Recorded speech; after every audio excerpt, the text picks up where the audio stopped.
sense of adventure traveling on my mind, seeing different places, have myself a time. You know, that's the same protocol that Mountain Standard Time that we followed, you know. Play little places in Netherlands, get super fired up, rowdy crowds, and be able to carry that on down to Boulder and then Denver, you know, have a friggin' stupid house gig at 10 p.m. on a Tuesday night every week in Denver, you know, something like just to gain momentum. So by eventually, by the time Mountain Standard Time got together, you kind of had some stuff stocked up, and you've been picking. I didn't really have a whole lot going on when we started the band. That, you know, I was one of the original four, and I was just, you know, Curly and Stan were good friends. Mm-hmm. Phil was just somebody who decided that he was gonna make it all happen, pretty much, and he played guitar and mandolin. Stan played guitar and mandolin, Curly played bass, I played banjo. And so Phil and Curly knew me from just around, and so we all got together just to see if anything would happen, and it did. So within the first year, I think, was when we met Bevan, the fiddle player, and she played a couple gigs with us down in Denver. And it adds a lot. First, having a female in the band adds a lot, and having a fiddle player in the band adds a lot. So we asked her to join the band, and then shortly after that, we had a friend of ours who definitely a multi-instrumentalist, played a lot of things, but he played the drums, and so we had him playing. Nathaniel played snare with brushes. Yeah, you know, I saw that lineup. Yep.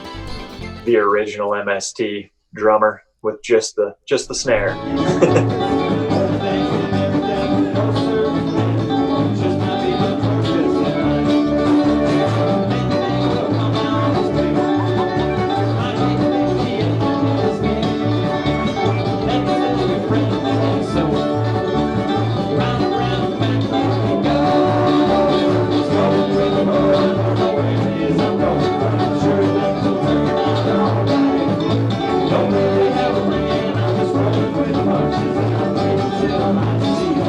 You guys were the six-piece for a while, and that's kind of how you built up the name.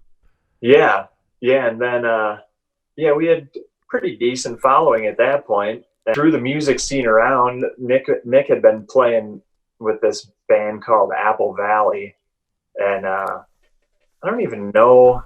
Zach had been living in Netherlands for quite a while at that point, but you don't bring a drum kit out to a picks. We get Zach and Nick.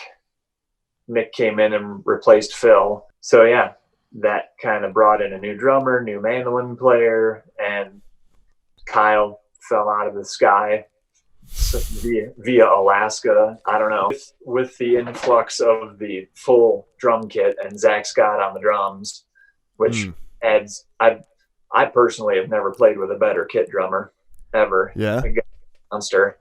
Oh yeah. And so with that, and with Kyle on the saxophone and the Iwi, his electronic wind instrument that was the crazy sounds.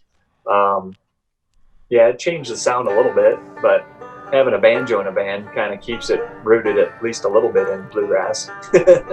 Yeah, well, and I think you guys kind of made a point to keep that sound, especially with the recording or the album, because you kind of go back and forth. Some songs can get really jammy, psychedelic kind of. Yeah, but there's always that backbone, that kind of banjo backbone. Early in the morning, I drive all day to make it there on time. We all like to go fast.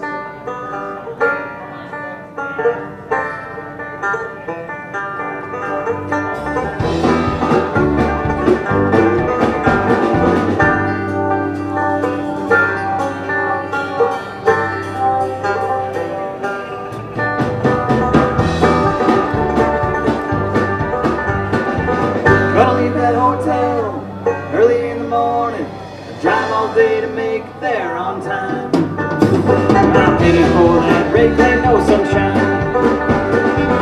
347 miles straight ahead, crossing over that Macon County line. And I'm listening to those real stark wide. All those passing hours on that highway in the rain makes me think about old times and being on the road again. Minutes seem to crawl as I stare into the city. I wonder what makes me feel this Big way. extended cargo van with the, you know, extra seat in the back. Tina. We called our van Tina. And Tina. Yeah, and we toured everywhere, West Coast, all throughout the West, Midwest. Furthest east we ever really went was Minnesota, Michigan. No matter where we were going, we weren't playing shit dive bars anymore. We were playing Right.